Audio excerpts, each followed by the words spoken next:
Hi, my name is Amanda Oakleaf. I am owner, head baker, decorator of Amanda Oakleaf Cakes in Winthrop, Massachusetts, where we do custom cakes of all kinds. Wedding cakes, birthday cakes, sculpted cakes, anything you can think of, we can make it into a cake. And today I will be talking to you about cake decorating. So we have our airbrushed cake, and now we're going to add a ribbon around the base and a little bow in the front.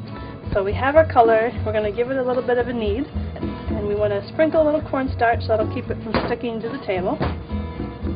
And we're going to roll out a long strip. So start with the shape that we want. We want a long ribbon. Okay. So that should be long enough to wrap around the cake.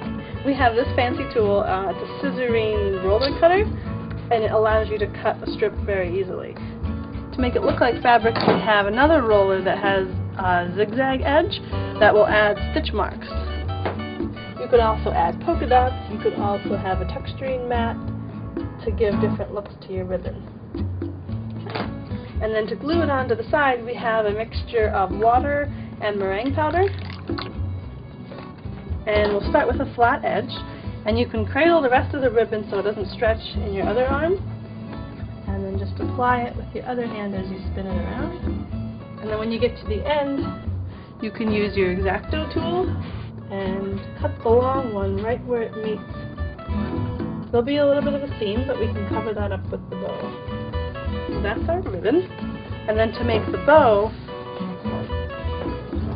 so those are extras, you want to cut out a shape where it's skinnier in the middle and wider where the bow edges would be, and then a little bit skinnier towards the middle again. So it's kind of like an untied bow tie.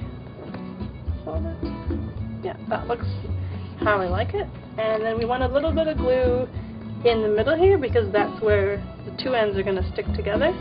And then I also like to glue a little bit on the outside of these because that's where they're going to scrunch up into a bow. So put that in the middle, and the other one, a little bit of glue. And then you want to scrunch it up as if it was tied, and you can create a couple folds to make it look like it is fabric. And give it a good pinch. And so that's the basic bow. I like to put it on a foam. That allows it to dry a little faster and keep it from drying too flat. And then we want a strip to cover the middle. So in your extra, cut a little piece that's wide enough, and you want it to extend and wrap around the back as well. Flip it over, a little glue on the back. Flip it over, and with your X-Acto tool, cut off the extras. And then you want to just let it dry half an hour to an hour, and that'll stiffen up and we'll be able to place it right on the side of our cake.